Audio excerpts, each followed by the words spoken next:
রাজধানী ও আশপাশের এলাকায় নকশার বাইরে গিয়ে নির্মিত ভবনের বিরুদ্ধে শক্ত অবস্থানে রাজধানী উন্নয়ন কর্তৃপক্ষ। কেরানীগঞ্জের আটিবাজার ঘেঁষে গড়ে ওঠা আটি মডেল হাউজিং এলাকায় অভিযান চালায় রাজুকের ভ্রাম্যমাণ আদালত। এ সময় নির্মাণাধীন ভবনের নকশা বহির্ভূত অংশ সড়কের মধ্যে পড়ায় ভেঙে দেওয়া হয় একটি ভবনের বর্ধিত অংশ।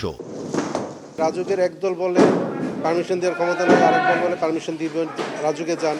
আমরা সবই করি, কিন্তু আসলে কিছুই হচ্ছে না। একটা সাধারণ পরিবার থেকেই ছোট ছোট করে এতটুকু করছে, তো তাদের এটা একটা বড় ক্ষতি। আমাদের সকল কার্যক্রম চালু করে দিয়ে যেগুলো নিয়ম নীতি আছে আমরা সেটা ফলো করেই আমরা কাজ আবার রানিং করতে চাই।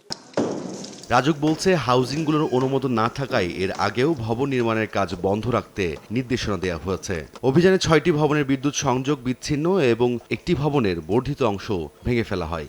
ভবন মালিকগণ যারা নির্মাণ কাজ করে যাচ্ছেন তারা তাদেরকে কাজ বন্ধ রাখার জন্য বলা হয়েছে বা তাদেরকে অনুমোদন নেওয়ার জন্য বলা হচ্ছে, কিন্তু ওনারা কাজ বন্ধ না রেখেই অননুমোদিতভাবে ভবনগুলো গড়ে তুলছেন। এটা যেহেতু হচ্ছে যে রাজুকের আওতাধীন এলাকা, তাহলে যথাযথ কর্তৃপক্ষ হচ্ছে রাজুক।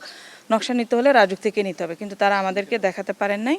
অবৈধভাবে ভবন নির্মাণ এবং ঝুঁকিপূর্ণ ভবনের বিরুদ্ধে অভিযান চলবে বলে জানায় রাজুক। রায়দুল ইসলাম শুভ, সময় সংবাদ, ঢাকা।